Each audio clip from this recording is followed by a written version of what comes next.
Hello बच्चों, चलिए प्रश्न देखते हैं। अंटार्कटिका के ऊपर ओजोन छिद्र ओजोन होल क्यों बनते हैं? पराबैंगनी विकिरण के बढ़ने से हमारे ऊपर किस प्रकार प्रभाव पड़ेगा?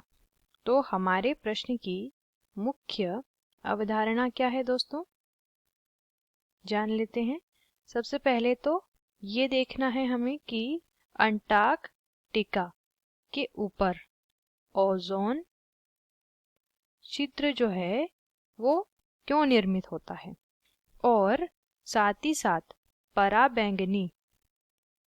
पराबैंगनी किरण अगर हमारे ऊपर आती है, मानव की यहाँ पे बात की गई है, तो किस तरीके का प्रभाव देखने को मिलेगा।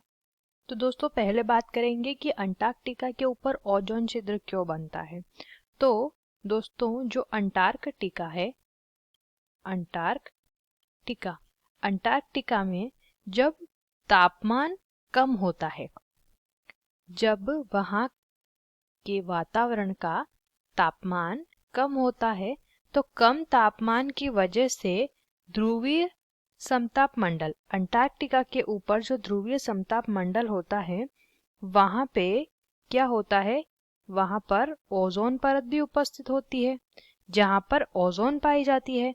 अब चूंकि तापमान कम होता है, इस वजह से यहाँ पर क्या होता है, जैसे ही प्रकाश आता है तो इस प्रकाश की उपस्थिति में ओजोन क्रिया करती है क्लोरीन के साथ, और इस दौरान बनता है ClO। क्लोरीन ऑक्साइड, क्लोरीन का ऑक्साइड बन जाता है।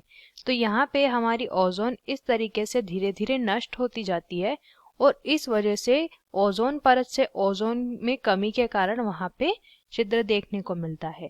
क्योंकि जिस तरीके का तापमान यहाँ पे रहता है, उस तापमान में इस प्रकार की रासायनिक क्रियाएं, इस प्रकार की क्रियाएं तेज गति से संपन्न होती हैं।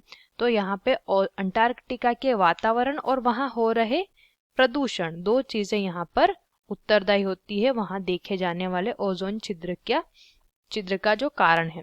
अब दूसरा प्रश्न का भाग है, पराबैंगनी विकिरण के बढ़ने से हमारे ऊपर किस प्रकार प्रभाव पड़ेगा। तो इस बारे में भी जान लेते हैं। तो बात करेंगे प्रभाव की। तो मनुष्य के शरीर पर सबसे पहले नेत्र की जो कॉर्निया होती है, यदि उस पर पराबैंगनी किरणें पड़ती है, चूंकि ओजोन में छिद्र होता है, धीरे धीरे पराबैंगनी किरणें धरती पर सीधे आने लगती हैं, जो कि ओजोन परत की वजह से पहले नहीं आ पा रही थी। तो क्या होता है, नेत्र का जो कॉर्निया होता है, उस नेत्र के कॉर्निया में मोतियाबिंद की शिकायत उत्पन्न हो जाती है हमारे यूवी किरणों की वजह से। दूसरा प्रभाव शरीर पर यह देखने को मिलता है, त्वचा के कैंसर की समस्या और त्वचा पर खुजली की समस्या भी देखने को मिलती है। उसके अलावा ये जो पराबैंगनी किरणें होती हैं, ये मानव के शरीर की जो रोग प्रतिरोधक क्षमता होती है, उस रोग प्रतिरोधक क्षमता को भी कम करने का काम करती हैं। इसके अलावा एक और समस्या होती है जिसे हम सनबर्न कहते हैं, जिसमें कि त्वचा काली हो जाती है ज़्यादा समय तक धूप में रहने पर। सनबर्न भी इसकी वजह से होता है, और साथ ही साथ त्वचा पर क्या आ जाती हैं, झुर्रियाँ भी आने लगती हैं। तो ये समस्याएं उत्पन्न होती हैं। आशा करते हैं आपको ये उत्तर समझ आया होगा। धन्यवाद।